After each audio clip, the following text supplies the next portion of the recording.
Hello नमस्कार दोस्तों, मैं हूं गोविंद शर्मा। एसडी में आपका स्वागत है। जैसे कि अपने जेई की क्लासें चल रही हैं, SSC JE other state JE की क्लासें चल रही हैं, उसके अंदर भी अपने प्रॉपर्टीज ऑफ सोइल कंप्लीट होकर कंपैक्शन स्टार्ट किया था और कंपैक्शन भी आज खत्म हो जाएगा लगभग। कंपैक्शन को आज अपन पूरा कंप्लीट कर देंगे और इसके बाद आप कंपैक्शन चैप्टर के एमसीक्यू निकालिए। जितने ज़्यादा आप क्वेश्चन निकालोगे उतने ही ज़्यादा आपको चैप्टर आपके दिमाग में चलेगा। आप सोचो बार बार थ्योरी पढ़ के भी दिमाग में चैप्टर चलने से नहीं होगा। थ्योरी को पढ़िए, उसके बाद आप क्वेश्चन निकालिए, फिर कहाँ अटक रहे हो फिर वापस नोट्स में जाइए और मैक्सिमम क्वेश्चन आपसे सॉल्व हो जाएंगे। और जो क्वेश्चन आपको ऐसा लगता है कि नया क्वेश्चन है और हमारे नोट्स में ये चीज़ नहीं लिखाई गई है उस चैप्टर से रिलेटेड, तो उस क्वेश्चन को डिटो अपने नोट्स के ऊपर उतार लिया करो, जिससे आने वाले समय दोबारा रिविजन करोगे तो आपकी दिक्कत नहीं हो। बस यही होता है एक परफेक्ट तरीका नोट्स बनाने का, क्योंकि हमेशा कहीं से भी नोट बनाओ, हर जगह आपको ये चीज़ नहीं कि 100% मिल जाएगा।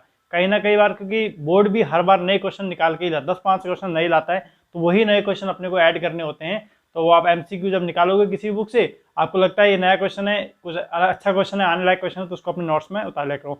बाकी जो मेरी प्रोसेस रही है, आपको सीधा घास कटाना नहीं है, चाहे कम चल रहा है लेकिन अपन तरीके से मैं लिख रहा हूँ। ये क्यों लिख रहा हूँ? सिर्फ आपके लिए, ताकि आप परफेक्ट नोट्स बना सको अपने। नहीं तो मैं इसको बेतरीके से करा के सब चीज़ को समझा देता, लेकिन आप नोट्स नहीं बना पाते ढंग से, कि नोट्स में कुछ चीज़ें मिस हो जाती है। इसलिए सारी चीज़ें इसलिए लिखाई जा रही हैं आपको, ताकि आप आराम से नोट्स बना सको। इसलिए प्लीज़ नोट्स जरूर बनाना अपने, और साथ में फिर एमसीक्यू निकालते रहिए। और आपको कुछ भी जरूरत नहीं है प्रीवियस ईयर्स के एमसीक्यू भी निकालने हैं तो प्रीवियस ईयर्स के निकालिए। एसएससी जेई प्रीवियस निकाल लो, या आजकल वो यूथ की आती है जो ऑल इंडिया प्रीवियस एग्जाम होते हैं जेई के, उसमें भी निकाल लीजिए। जो गलतियां हैं उन क्वेश्चनों को छोड़ दीजिए, बाकी आप करते जाइए। जो क्वेश्चन टफ लगते हैं उसको ड्रॉप आउट करते जाइए, छोड़ जाइए। जितने आ रहे हैं लगभग यूथ जो बुक आती है उसमें लगभग 80-90% क्वेश्चन सॉल्व हो जाते हैं। उसमें कोई 1-2% क्वेश्चन होते हैं जो ज़्यादा टफ लेवल के होते हैं, तो उनको आप ड्रॉप आउट कर दो एक बार, बाद में अपन देख लेंगे सीरीज में, ठीक है।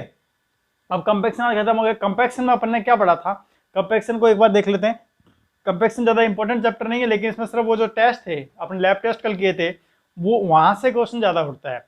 पहले तो अपन बेसिक से पूरे कंपैक्शन का रिवीजन कर लेते हैं, ठीक है। क्या होता है, देखिए कंपैक्शन क्या था। कंपैक्शन ये था कि सर सोइल का सेटलमेंट होता है, सोइल सेटलमेंट करती है, अर्थात सोइल के वॉल्यूम में कमी आती है। किस कारण आती है? कि सर उस पर लोड लगता है, उस पर लोड लगने के कारण उसके वॉल्यूम में कमी आती है। तो सर वॉल्यूम में कमी क्यों आती है? तो उसमें से एयर वॉइड रिमूव होने के कारण, उसमें एयर वॉइड थे जो हवा भरी हुई थी, उसके रिमूव होने के कारण। और वहीं सर आपने एक नाम और बताया था, कॉन्सोलिडेशन। तो कॉन्सोलिडेशन क्या था? तो कॉन्सोलिडेशन ये था कि उसमें से जब सोइल में से पानी रिमूव हो रहा हो, जब उसका वॉल्यूम कम हो रहा हो, तो अपन उसे कॉन्सोलिडेशन कहता। दोनों ही कंडीशन में सोइल सेटलमेंट कर रही थी। एक में क्या होता है, एयर वॉइड के कारण, और दूसरे में वाटर वॉइड के कारण, ठीक है। और एक थी अपनी सडन प्रोसेस और एक थी अपनी लॉन्ग टाइम प्रोसेस। मतलब जो कंसोलिडेशन था वो लंबे पीरियड लॉन्ग टाइम तक चलता था, 3 मंथ, 6 मंथ, 12 मंथ ही चलता था। और जबकि अपना जो कंपैक्शन था वो एक शॉर्ट टर्म था, मतलब जैसे ही अपन ने लोड लगाया सोइल दब गई। तो वो एक प्रोसेस था कि अपन जैसे ही कंपैक्शन किया सोइल सेटलमेंट कर गई। और वो कौन सी लोडिंग हो रही थी कंपैक्शन पे डायनेमिक लोडिंग हो रही थी, जबकि कंसोलिडेशन में कौन सी लोडिंग हो रही थी, अपनी स्टैटिक लोडिंग हो रही थी, ठीक है। और ये अब जो कंपैक्शन था उसके अंदर सोइल कैसी थी, हमारी अनसैचुरेटेड थी, और जबकि हमारे कंसोलिडेशन में सोइल कैसी हो रही थी, फुली सैचुरेटेड हो रही थी। अब सर फुली सैचुरेटेड क्या होती है, अनसैचुरेटेड क्या होती है, ड्राई सोइल क्या होती है, ये आपने प्रॉपर्टीज ऑफ सोइल के अंदर पूरा अच्छी तरह से पढ़ा हुआ है। तो यहाँ मुझे आपको कोई बताने की जरूरत नहीं है, सैचुरेटेड सोइल क्या होती है और अनसैचुरेटेड सोइल क्या होती है, वहाँ आपने अच्छी तरह पढ़ा हुआ है। फिर हमने क्या पढ़ा था, कंपैक्शन और कंसोलिडेशन के अंदर मेथड में हमने डिफरेंस पढ़ लिया था। उसके बाद हमने कंपैक्शन को चेक करने के लिए मेथड कौन कौन सी यूज करते हैं, तो हमने कल लैब मेथड करे थे। भाई लैब में मेथड करते हैं तो आपने प्रॉक्टर नाम का वैज्ञानिक था, तो अपने स्टैंडर्ड प्रॉक्टर टेस्ट पढ़े थे। तो उसने क्या किया था, प्रॉक्टर पे टेस्ट किया था, तो उसके अंदर उसने स्टैंडर्ड प्रॉक्टर टेस्ट किया था और मॉडिफाई स्टैंडर्ड प्रॉक्टर टेस्ट किया था। तो दोनों ही टेस्ट अपन ने किए थे। स्टैंडर्ड प्रॉक्टर टेस्ट में जो अपना हैमर लिया था वो कितने का था, 2.5 kg का हथौड़ा था इसमें, और अपने 944 cc अपना मोल्ड का क्यूब था, और 10.15 सेमी उसका साइज था, 11.17 उसकी हाइट थी। और अपन ने 25 बुलों से और 3 लेयरों में अपन ने मोल्ड को भरा था, और वहां पे अपन ने कंपैक्शन पाउडर किया था और एनर्जी निकाली थी। एनर्जी निकाली थी तो पहले में अपनी जो एनर्जी आई थी स्टैंडर्ड प्रॉक्टर टेस्ट में कितनी आई थी, 594 kg पर मीटर क्यूब आई थी। फिर अपन ने मॉडिफाई स्टैंडर्ड प्रॉक्टर टेस्ट किया था, उसमें अपन ने क्या किया था, हथौड़े का साइज चेंज कर दिया था। फिर वहां कितना ले लिया था अपन, 2.45 से कितना ले लिया था अपन ने, 4.5 ले लिया।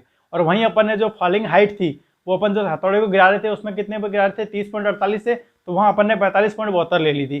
तो इसी तरह अपन ने क्या किया था, स्टैंडर्ड टेस्ट और स्टैंडर्ड प्रॉक्टर टेस्ट किया था, वहां से एनर्जी निकाली थी, और दोनों की जो एनर्जी का डिफरेंस था वो कितना था, 4.5 का लगभग।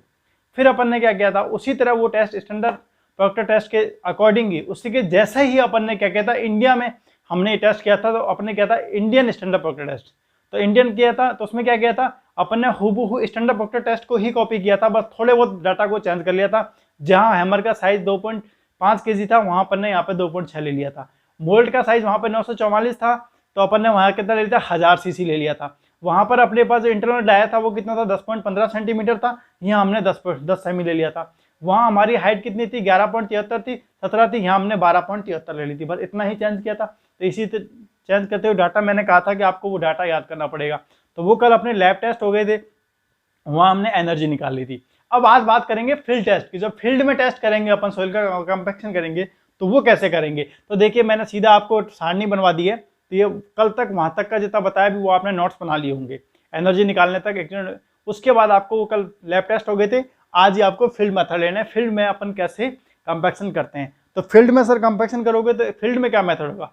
तो फील्ड में मेथड देखो क्या होगा, आप सोइल को कैसे आप वॉल्यूम कम करोगे। कि सर हो सकता है कि थोड़ी बहुत सोइल है तो उसमें कूट के रैमर कम कर दूंगा, फील्ड में करोगे ये चीज।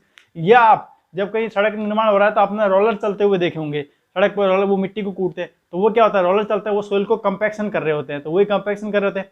और वो अलग अलग जगह अलग अलग टाइप के रोलर देखे होंगे आपने, तो वो डिपेंड करते हैं टाइप्स ऑफ सोइल पर, क्या सोइल किस तरह की है। अगर फाइन ग्रेन सोइल है, क्ले सोइल है, तो उस पर अपन सिर्फ फुट रोलर लेते हैं। अगर अपनी ग्रेवल है, सैंड है, तो अपन उस पर क्या करते हैं, सिंपल रोलर लेते हैं। तो वही चीज आपसे एग्जाम में पूछी जाती है कि क्लेई सोइल है, तो क्लेई सोइल को करने के लिए आप कौन से कंपैक्शन यूज करोगे। तो वो मैंने आपको सारणी में सीधे लिखा दिए हैं, तो वो आप क्या करोगे कि यहाँ से आप याद कर लोगे, लिख लोगे सारणी में अपने बना लोगे। तो फील्ड मेथड लिखोगे, पहले तो क्या लिखोगे, टाइप्स ऑफ इक्विपमेंट कौन कौन से यूज करेंगे, फिर वो टाइप्स ऑफ सोइल डिपेंड किस पे करेंगे, वो टाइप्स ऑफ सोइल पर। तो देखिए आपका रैमर और टेम्पर यूज करते हो, आप रैमर और टेम्पर यूज करोगे, सिंपल रहेंगे तो आल सोइल के लिए आप यूज कर सकते हो रैमर और टेम्पर को, कोई दिक्कत नहीं है। सोइल कैसी भी हो उस सोइल से कोई फर्क नहीं पड़ता है, रैमर और टेम्पर आप आराम से यूज कर सकते हो। वहीं आप स्मूथ व्हील रोलर और ड्रम रोलर, आपने लोहे के ड्रम की तरह देखा होगा, चलते जाते हैं वो सड़क पर, अपन जब सड़क बनती है तो वहाँ पे वो कहाँ यूज किए जाते हैं, वो किए जाते हैं ग्रेवल पे। जब आपने देखा होगा जब WBM सड़क बनती है लगभग, तो आपने देखा होगा कि बड़े बड़े पार्टिकल एग्रीगेट डाल दिए जाते हैं, उसके बाद पानी की छिड़काव करके उस पर रोलर फिर जाते हैं। आप देखते हो रोलर फिरता है, तो उसी को अपन क्या बोलते हैं, ड्रम रोलर या स्मूथ रोलर। वो किसके लिए होते हैं, कर्स्ट रॉक या ग्रेवल और सैंड के लिए। तो यहाँ से एग्जाम में क्वेश्चन कैसे आता है, तो एग्जाम में पूछेगा आपसे कि कर्स्ट रॉक के लिए अपन किस टाइप का कंपैक्शन यूज करेंगे, rammer, smooth, sheep foot roller या वाइब्रेटर रोलर। तो आपको वहां पे बताना पड़ेगा मुझे कि ग्रेवर के लिए अपन कौन सा यूज करेंगे। समझ गए बात को, क्लियर है। इसी तरह सिप फुट रोलर कहाँ पे यूज आएगा, क्ले सोइल।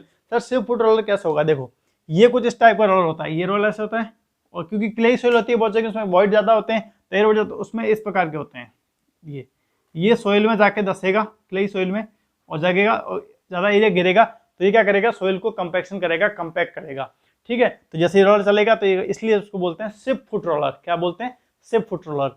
ये क्ले में इजी चला जाएगा तो इसको बोलते हैं सिप फुट रोलर। तो ये कहाँ यूज होता है, ये इंपॉर्टेंट है, कई बार पूछा गया चीज है, इसको इंपॉर्टेंट कर लिख लेना। तो अगर आपको चीजें नहीं दिख रही हो तो मैं फिर भी बोल रहा हूँ, type of equipment, types of soil.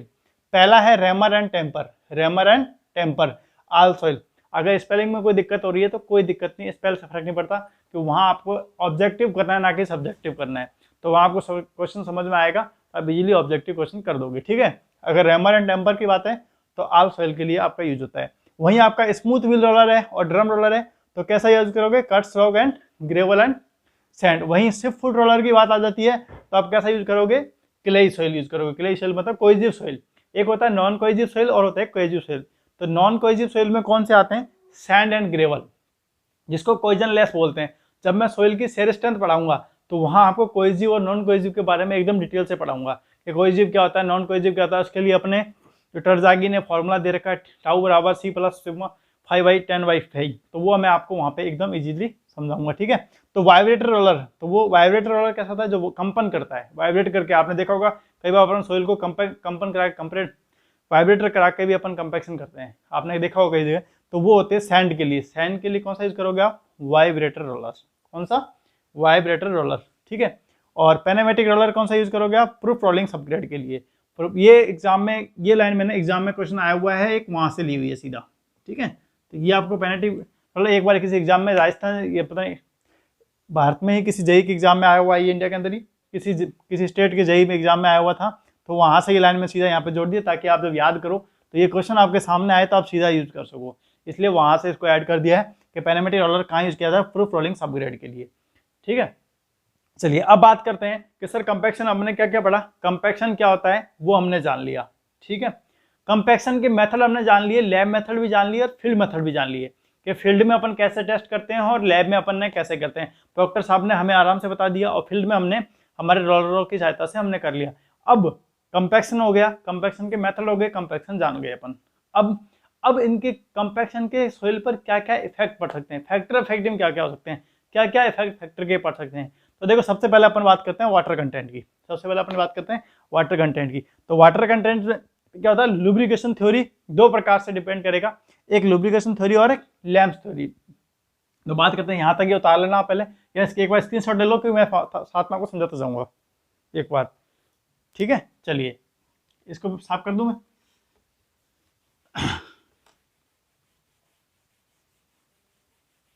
ये नेक्स्ट टॉपिक आपका रहेगा फैक्टर अफेक्टिंग कंपैक्शन।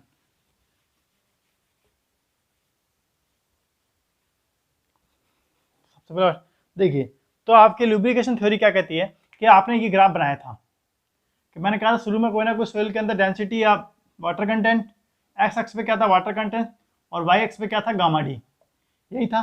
तो सोइल के अंदर कोई जरूरी नहीं, अपन नहीं कह सकते कि बिल्कुल भी वाटर कंटेंट नहीं है या बिल्कुल भी भाई एकदम ड्राई सोइल है, कुछ ना कुछ मॉइस्चर होगा, और ये भी नहीं कह सकते गामा डी जीरो है। तो हमने कुछ ना कुछ माना यहाँ पे था कि भाई कोई ना कोई इसमें कुछ ना कुछ गामा डी थे, कुछ ना कुछ मॉइस्चर कंटेंट था। तो वहां से हमने देखा जैसे जैसे हमने वाटर कंटेंट बढ़ाया, जैसे जैसे हमने वाटर कंटेंट बढ़ाया तो हमारे जैसे तो गामा डी क्या होता है, गामा डी क्या होता है, डेंसिटी क्या होता है कि sir weight upon volume, weight upon volume. जैसे जैसे मैं वाटर बढ़ाऊंगा, इसमें वाटर बढ़ाऊंगा तो क्या होगा, मेरा वॉल्यूम डिक्रीमेंट होगा, क्योंकि जब वॉल्यूम डिक्रीमेंट होगा, वॉल्यूम डिक्रीमेंट होगा तो क्या होगा, मेरा गामा डी बढ़ेगा, गामा डी बढ़ेगा। लेकिन ये कब तक बढ़ेगा, जब तक इसके अंदर सोइल के, देखो मान लो ये सोइल के पार्टिकल है, ये सोइल के पार्टिकल है, अब इसमें गैप है, जब तक ये कब का हेल्पफुल काम करे, जब तक इसकी जो वाटर है इनके अंदर पूरी तरह नहीं भर जाए, पूरी तरह जो वॉइड है, एयर वॉइड है, उनको समाप्त नहीं कर दे। जैसे इसमें पूरे एयर वॉइड समाप्त हो जाएंगे कि भाई अब एयर वॉइड खत्म हो चुके हैं, तो वहां तक मैक्सिमम तक क्या जाएगा, मैक्सिमम जाएगा। लेकिन उसके बाद में वाटर कंटेंट मिला रहा हूँ, उसके बाद भी वाटर कंटेंट मिला रहा हूँ, क्योंकि अब इसमें एयर वॉइड नहीं है, अब वो जो वाइड थे उसकी जगह वाटर जगह ले चुका है, अपनी पानी जगह ले चुका है। लेकिन अब उसके बाद भी मैं इसमें पानी मिला रहा हूँ सोइल के अंदर, तो क्या होगा, इसका वॉल्यूम बढ़ेगा सर, स्वाभाविक सी बात है, वॉल्यूम बढ़ेगा, और वॉल्यूम बढ़ेगा तो गामा डी कम होगा, तो फिर एक समय पा के वापस क्या होगा, गामा डी कम हो जाएगा। तो यही चीज मैंने आपको कल उस टाइम भी बताई थी, और वही चीज ये लुब्रिकेशन थ्योरी बताता है कि एक समय में क्या होता है, गामा डी। तो जैसे ही हम, तो इसको हमने क्या बोला था, ऑप्टिमम मॉइस्चर कंटेंट, सर ये तो कल बता दिया था आपने, ओएमसी। तो मैंने ये कहा था कि ओएमसी के बाद अगर हम पानी मिलाते हैं तो गामा डी में वापस कमी होती है। तो ये लुब्रिकेशन थ्योरी के अकॉर्डिंग है कि भाई एक समय गामा डी मैक्सिमम तक अगर हम पानी मिलाते हैं तो हमारे गामा डी बढ़ती है ऑप्टिमम मॉइस्चर कंटेंट तक। तो अगर हम पानी मिलाते हैं, बढ़ाते हैं किसके अंदर, सोइल के अंदर, तो हमारा क्या होता है, गामा डी बढ़ती है। लेकिन एक ऑप्टिमम मॉइस्चर कंटेंट के बाद अगर हम पानी बढ़ाते हैं तो उसमें क्या होता है, वॉल्यूम बढ़ता है, और वॉल्यूम बढ़ता है तो हमारी गामा डी कम हो जाती है। ये लुब्रिकेशन थ्योरी है। और वही लैम्स थ्योरी क्या कहती है, लैम्स थ्योरी कहती है दूसरी, लैम्स थ्योरी कहती है कि भाई सोइल के इधर, क्योंकि इसको अपन क्या बोलते हैं, ड्राई साइड, और इसको क्या बोलते हैं सर, वेट साइड। चलिए ये आपकी लुब्रिकेशन थ्योरी होगी। अब मैं बात कर लेता हूं आपके लैम्स थ्योरी की। यहां से कई बार क्वेश्चन आ जाता है, मैं बात कर लेता हूं लैम्स थ्योरी की। लैम्स थ्योरी की, इसको तो मुझे बताने की जरूरत नहीं अब, वाटर कंटेंट, ठीक है, ये गामा डी। अब देखो, जब यहाँ पर सोइल के पार्टिकल कैसे थे कि भाई एक दूसरे के ले रहे थे, जब सोइल के पार्टिकल ऐसे थे कि इसको मैंने क्या बोला था, फॉल्कुलेट। जब ये ओएमसी के इधर कौन सी साइड है, कि सर ड्राई साइड है, ये तो ड्राई साइड है, और ये कैसी साइड है, ये सर वेट साइड है, क्योंकि यहाँ तो सोइल ड्राई साइड में थी, जैसे जैसे पानी का कंटेंट मिलाया इसके बाद तो ड्राई साइड में, तो ये ड्राई साइड होगी या वेट साइड होगी। तो ड्राई साइड में जैसे ही मैंने पानी मिलाया तो यहाँ पे क्या हो रहा था, रिपल्स, अट्रैक्शन हो रहा था एक दूसरे के। तो मैंने क्या करा कि यहाँ पर जैसे अपन ने पानी मिलाते गए भाई इधर, तो इस साइड को बोलते हैं फॉल्कुलेट, क्या बोलते हैं, फॉल्कुलेंट स्ट्रक्चर, ठीक है। तो आपसे पूछ लेता है कि ड्राई साइड में सॉइल के स्ट्रक्चर किस प्रकार के होते हैं, तो फॉल्कलैंड स्ट्रक्चर होते हैं। कौन से होते हैं? फॉल्कलैंड स्ट्रक्चर होते हैं।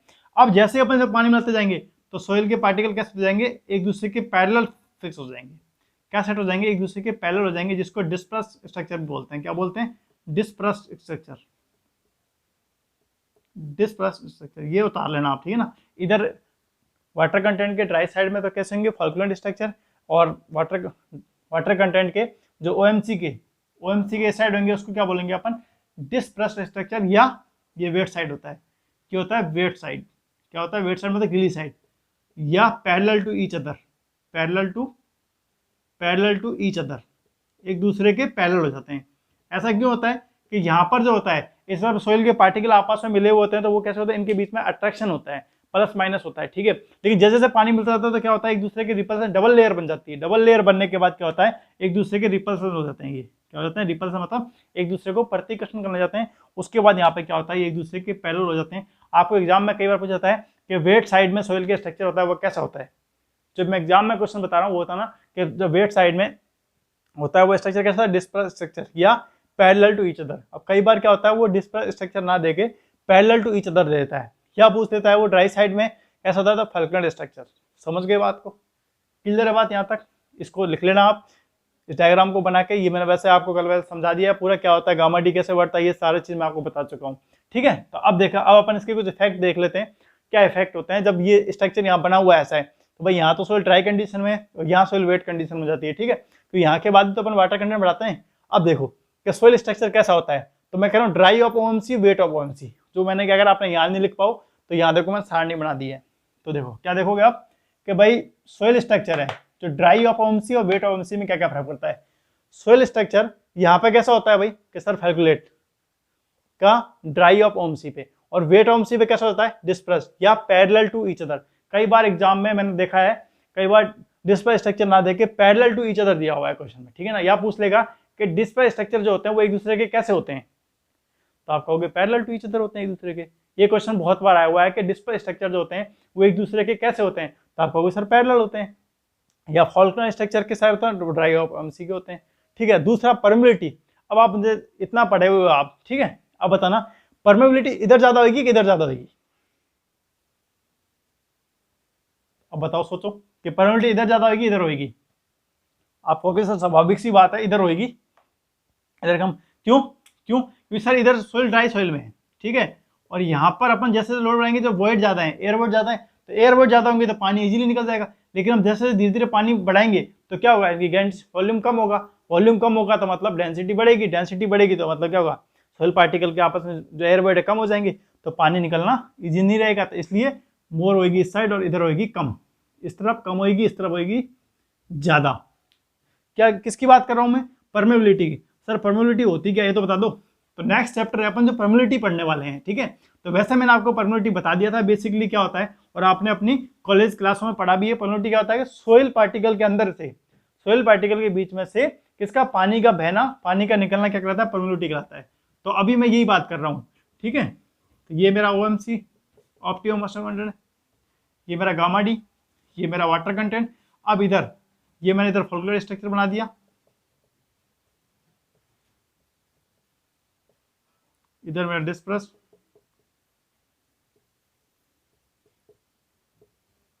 ठीक है। अब देखिए बात, तो मैंने परमेबिलिटी की बात करी, तो इधर तो क्या हो जाएगी? ज्यादा, और इधर क्या हो जाएगी मेरी? कम। अब बात करता हूं कंप्रेसिबिलिटी की, मतलब दबाव की। तो दबाव भी होगा, अपन एक दबाव देते हैं कंप्रेसिबिलिटी, किसी चीज कंप्रेस करेंगे, एक तो आप धीरे से लो स्ट्रेस से कर दो, एक आप जोर से स्ट्रेस से कर दो, तो फर्क पड़ेगा। तो लो स्ट्रेस में तो यहाँ पे क्या होगी? कम होगी, क्योंकि सोइल वैसे भी ड्राई कंडीशन में, तो आप धीरे धीरे करोगे तो लेस होगा। लेकिन यहाँ पे इस तरफ क्या है? सोइल वेट कंडीशन में, तो अब यहाँ पे क्या होगी? हाई होगी। लेकिन जब हाई स्ट्रेस करोगे तो ड्राई साइड कैसी हो जाएगी? हाई हो जाएगी, और इधर हो जाएगी लेस। क्यों हो जाएगी लेस सर? क्योंकि इधर देखो वेट साइड है। मान लीजिए ये सोइल पहले से ऑलरेडी इसमें पोर वाटर आ चुका है, ये पोर वाटर आ चुका है, अब इसमें आप हाई स्ट्रेस लगाओगे तो पोर वाटर प्रेशर भी तो एक प्रेशर जनरेट कर देगा, पोर वाटर प्रेशर जनरेट कर देगा, तो इसलिए इधर क्या हो जाएगी? एकदम लेस हो जाएगी। समझ गए बात को? अब बात करते हैं अपन स्वेलिंग की। तो इधर मोर स्वेलिंग होगी, इधर कम होगी। इसी तरह इधर श्रिंकेज कम होगा, इधर ज्यादा होगा श्रिंकेज। ठीक है, तो ये और प्रॉपर्टीज थी, ये सारणी भी आपको याद रख, देखो इसमें सारा डाटा क्या याद करने वाला है। चीजें कहाँ थी वो मैंने आपको समझा दी कि भाई क्या क्या चीजें हैं क्या नहीं है कंपैक्शन में। कोई भारी भरकम चैप्टर नहीं है, 2 से 3 बार आप इसको पढ़ोगे तो इजीली आपको याद हो जाएगा ये। ठीक है, अब बात करते हैं टाइप्स ऑफ सोइल का क्या इफेक्ट पड़ता है। अपन ने फैक्टर ऑफ एक्टिंग देख लिया, वाटर कंटेंट का फर्क देख लिया अपन ने कि सोइल के अंदर पानी मिलाने से क्या क्या फर्क पड़ रहा है, भाई इसकी परमेबिलिटी पे क्या फर्क पड़ रहा है, उसके स्ट्रक्चर पे क्या फर्क पड़ रहा है, ठीक है, उसके कंप्रेशन पे क्या फर्क पड़ रहा है, उसके श्रिंकेज पे क्या फर्क पड़ रहा है, उसकी स्वेलिंग पे क्या फर्क पड़ रहा है, वो सब अपन ने यहाँ पे लिख दिया। और ड्राई साइड में कैसा स्ट्रक्चर बन रहा है पानी मिलाने से पहले, फिर पानी मिलाने के बाद कैसा स्ट्रक्चर बन जा रहा है, तो वो सब अपन ने देख के, बस यही चीज एग्जाम में पूछ जाती है। ये थोड़ी सी टफ लगती है तो आपने देख लिया वो सब कैसे हो रहा है, आपको सीधा याद रखना है, वो सब चीज याद नहीं रहती तो आपको सारणी याद रखनी है। मैंने इस चैप्टर में लगभग मैक्सिमम चीजें सारणी बना के दे दी है, अगर आपको सारणी याद हो जाती है फिर आप सारे क्वेश्चन निकालिए, इजीली आपसे सारे क्वेश्चन सॉल्व हो जाएंगे। ठीक है, अब बात करते हैं टाइप्स ऑफ सॉइल की। तो टाइप्स ऑफ सॉइल में देखो कैसे डिपेंड करेगा, देखो अब देखो सॉइल के साइज के ऊपर डिपेंड करेगा टाइप्स ऑफ सॉइल पे। एक होती है well graded soil. Sir well graded soil कौन सी होती है, जिसमें सभी प्रकार के पार्टिकल हो, मतलब सभी प्रकार के पार्टिकल हो छोटे से लेके बड़े। और एक होती है poorly graded soil. Poorly graded soil, poorly graded soil मतलब जिसमें सभी पार्टिकल का साइज एक ही हो, सभी पार्टिकल साइज एक ही हो, तो ये पुअरली क्यों, क्योंकि इसमें क्या होगा वॉइड भी ज्यादा होंगे और ढंग से ये कंपैक्शन भी नहीं हो पाएगी, ढंग से ये कंपैक्शन भी नहीं हो पाएगी। लेकिन वेल ग्रेडेड सॉइल जो होगी, वेल ग्रेडेड सॉइल क्या होगी, उसमें सभी प्रकार के पार्टिकल हैं, तो जहाँ छोटी गैप वहाँ छोटे छोटे पत्थर आ जाएंगे, जहाँ थोड़ी सी बड़े ज्यादा गैप है तो वहाँ थोड़ा बड़ा गैप है, क्यों, क्योंकि वहाँ पे सभी साइज के पार्टिकल उपलब्ध हैं, तो वेल ग्रेडेड सॉइल पे डिपेंड करेगा। तो इसी प्रकार टाइप ग्रेनुलर तो सॉइल सैंड और ग्रेवल होगा, सैंड और ग्रेवल पे जो मैक्सिमम डाइसेंसिटी होती है वो लोअर ओएमसी पे प्राप्त हो जाती है। जो मैक्सिमम डाइसेंसिटी होती है किस पे, मैक्सिमम डाइडेंसिटी लोअर ओएमसी पे ही मिल जाती है, जबकि किले में 80 से 90% मॉइस्चर कंटेंट पर आपको मैक्सिमम ड्राई डेंसिटी मिलती है, किसके अंदर, क्ले के अंदर। तो ये चीजें आपको, ये चार हैं जो नोट्स हैं, ये एग्जाम में क्वेश्चन आए हुए हैं इसलिए मैंने आपको सीधे बता दिए हैं। ड्राई डेंसिटी, सर इतनी देर से आप ड्राई डेंसिटी और वाटर कंटेंट में जो ग्राफ बना रहे हो, तो एग्जाम में कई बार इस पर भी क्वेश्चन आ जाता है, बिल्कुल इस पर भी कई बार क्वेश्चन आ जाता है कि ड्राई डेंसिटी पे और किस पे, वाटर कंटेंट पे आप ड्राई डेंसिटी और सोइल का आप ये कर्व बना रहे हो, गामा डी और वाटर कंटेंट। इससे दो क्वेश्चन क्या आते हैं, इससे एक तो ये आता है कि जो गामा डी होता है वो कौन से एक्सेस पे होता है, कि सर वाई एक्सेस पे। कई बार पूछ लेता है वाटर कंटेंट कौन से एक्सेस पे होता है, एक्स एक्सेस पे। इस पूरे कर्व को बोलते क्या है, इसको बोलते क्या है, तो इसको बोलते हैं moisture density curve, density moisture curve, क्या बोलते हैं, मॉइस्चर डेंसिटी ग्राफ या कर्व, ये की बात, ठीक है, मॉइस्चर डेंसिटी ग्राफ या कर्व, मॉइस्चर डेंसिटी ग्राफ या कर्व बोलते हैं।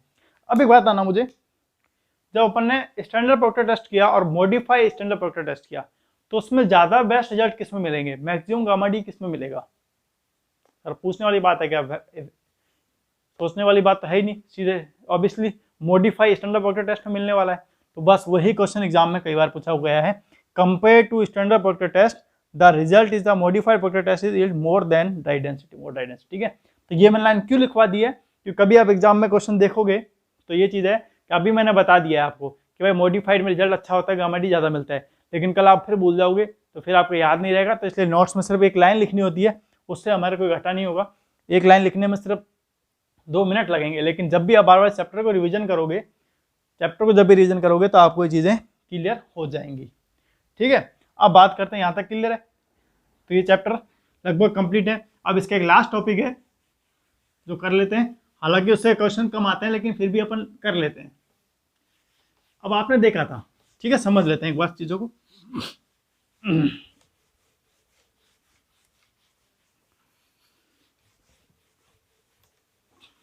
आपका समय बचाने के लिए मुझे लिख के रखने पड़ते हैं पहले बोर्ड पे, क्योंकि मैं यहाँ पे इनको उसी राइटिंग से साफ साफ नोट्स लिखूंगा, तो आपका जो 30 मिनट का लेक्चर है वो 1.25 घंटे का हो जाएगा और मैटर उतना ही मिलेगा, कोई मतलब नहीं है। और अपन 30 मिनट में इतना ही मैटर कराते हैं जहाँ अदर कोचिंगों में 45 या 1.25 घंटे में इतना मैटर हो रहा है। हमने 3 लेक्चर में कंपैक्शन को अच्छी तरह लगभग अपन ने क्लियर कर लिया, और तीनों लेक्चर अपने 30 मिनट से ऊपर एक लेक्चर नहीं है, ठीक है। अब बात करते हैं अपन रिलेटिव कंपैक्शन की, रिलेटिव कंपैक्शन की, ठीक है। चलिए सर ये क्या होता है, देखो आपने जब प्रैक्टिकल किया था, मैं कह रहा था ये वाला, तो ये हमने ड्यूरिंग कंपैक्शन किया था, ड्यूरिंग कंपैक्शन किया था, समझ गए बात को। ड्यूरिंग कंपैक्शन मतलब सर कंपैक्शन के दौरान जैसे अपन पानी लेते थे, कंपैक्शन करते जा रहे थे, तो उस टाइम क्या था, ये अपन ने कहाँ किया था, फील्ड पे किया था, फील्ड पे किया था। तो यहाँ मैक्सिमम गामा डी मिल रहा था, मतलब यहाँ मैक्सिमम गामा डी मैक्सिमम मिला था आपको। इस गामा डी मैक्सिमम का मतलब क्या है, क्या सॉइल फुली सैचुरेटेड में, सॉइल फुली सैचुरेटेड में। लेकिन क्या वास्तव में प्रैक्टिकल में ऐसा हुआ था, क्या वास्तव में इस चीज़ की गारंटी है कि आपको हुआ था कि इसमें वॉइड बिल्कुल भी नहीं है, वॉइड बिल्कुल भी नहीं है। लेकिन ऐसा नहीं होता है, इसमें वॉइड रह जाते हैं। इसलिए अपन थ्योरेटिकल वैल्यू होती है, जो लैब वैल्यू होती है, उसको अपन थोड़ा सा इससे ज़्यादा मानते हैं, थोड़ा सा ज़्यादा आते हैं, क्योंकि यहाँ पर अपन मानते हैं, जिसको कई बार जीरो एयरवॉइड लाइन भी बोलते हैं, जीरो एयरवॉइड लाइन भी बोलते हैं, जीरो एयरवॉइड लाइन भी बोलते हैं, जिसको यहाँ पर अपन करते हैं लैब में टेस्ट किया हुआ, लैब में कि यहाँ पर अपना गामा डी मैक्सिमम होता है किसके यहाँ, जब जहाँ पर मतलब जीरो एयरवॉइड लाइन या फुली सैचुरेट होती है, 100% फुली सैचुरेट सॉइल होती है। सर कहना क्या जाता है इसका मतलब, तो आपको रिलेटिव कंपैक्शन निकालना है कि दोनों में, कि जो आपने फील्ड पे टेस्ट किया है और जो आपने ड्यूरिंग लैब में किया है, इन दोनों के बीच में क्या रिलेशन है। तो क्या रिलेशन आएगा, तो उस रिलेशन पे कई बार क्वेश्चन आ जाते हैं। एक तो अपन ने फील्ड में किया था ड्यूरिंग कंपैक्शन के दौरान, तो वहाँ गामा डी आ रहा था, तो वहाँ का मतलब ये था कि यहाँ पे 100% सैचुरेट सॉइल होगी, कि भाई सॉइल में बिल्कुल भी एयरवॉइड नहीं है। लेकिन वास्तविक तो में ऐसा था या नहीं था, ये तो नहीं था। लेकिन अपन ने देखा इसके ऊपर मानते हैं जीरो एयरवॉइड लाइन, जहाँ पर अपन मानते हैं सॉइल फुली सैचुरेटेड थी, इससे थोड़ा ज़्यादा जहाँ पर सॉइल फुली सैचुरेटेड थी, मतलब इसमें जीरो एयरवॉइड है, बिल्कुल भी एयरवॉइड नहीं है। तो अब इसके लिए क्या होता है, फॉर्मूला सीधा लिख लो, ये बात को समझ तो गए आप। तो यहाँ से अपन फॉर्मूला करते हैं। सर गामा डी बराबर क्या होता है, आप बताइए, आपने पढ़ा हुआ है गामा डी बराबर क्या होता है।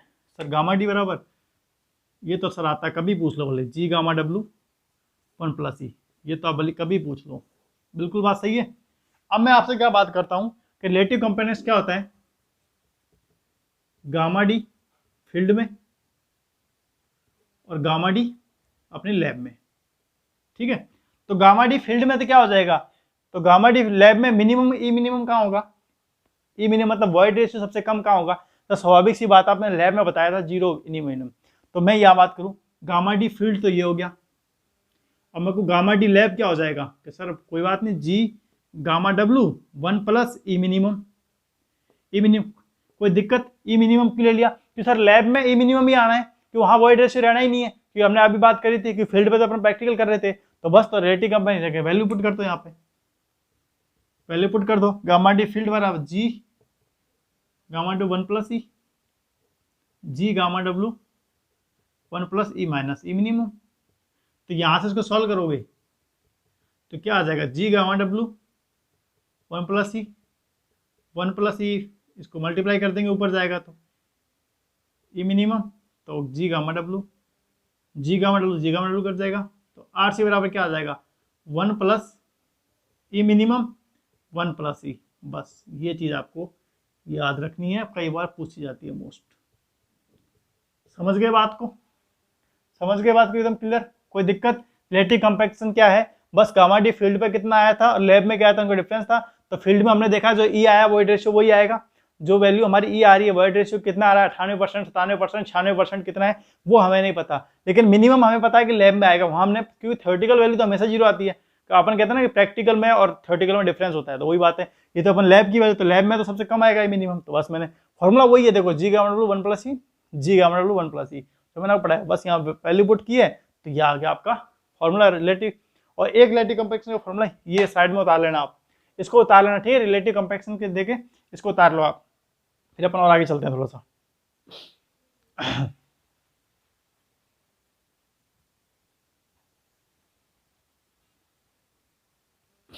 उतार लिया,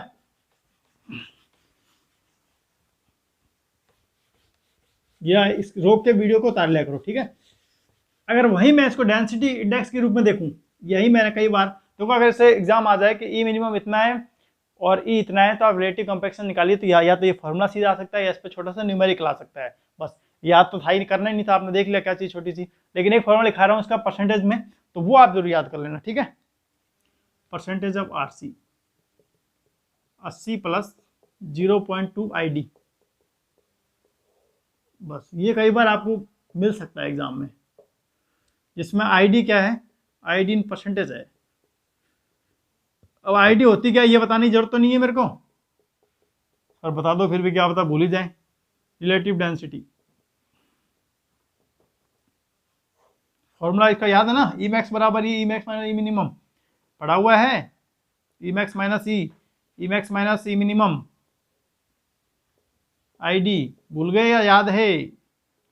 परसेंटेज में 100 का मल्टीप्लाई, ये नहीं लिखना, बस ये तो आपको याद करने के लिए बताया, ठीक है, ये नहीं लिखना, इतना ही लिखना है 80 प्लस 0.2 आईडी। तो ये आपका कंपैक्शन हो गया चैप्टर कंप्लीट। अब कल अपन इस पे थोड़े से मोस्ट क्वेश्चन है जो मैं करा दूंगा, बाकी क्वेश्चन तो आपको करने, 10 एक क्वेश्चन निकाल के मैं ले आऊंगा जो अच्छे अच्छे क्वेश्चन है उनको तो मैं करा दूंगा। उसके बाद बाकी की प्रैक्टिस आप कीजिए, बाकी कोई क्वेश्चनों में दिक्कत आ रही हो तो वो आप हमें बता दीजिएगा, फिर हम उनको भी सॉल्व करा देंगे। जब लास्ट में अपन जब ये सॉल्व हो जाएगी तो इसकी क्वेश्चन प्रैक्टिस कराएंगे जब कर देंगे, क्योंकि अभी सर्वे की भी क्वेश्चन प्रैक्टिस करानी है, वो भी उसका भी क्वेश्चन बैच नहीं ला पाया है। वैसे हम कोशिश कर रहे हैं एक फैकल्टी और ढूंढ रहे हैं जिसमें अगर क्वेश्चन कराता रहता आपको तो वो अलग से क्वेश्चन बैच चलाती रहेगी और हम इसको सब्जेक्टिव चलता रहेगा, ठीक है। तो वैसे आप अगर नहीं है तो फिर मैं तो कराऊंगा ही कराऊंगा लास्ट में। चलिए आज कंपैक्शन भी आपका कंप्लीट हो गया है, कल मिलते हैं नए चैप्टर के साथ। वीडियो अच्छी लगी हो तो लाइक कमेंट शेयर जरूर करें। Thank you so much.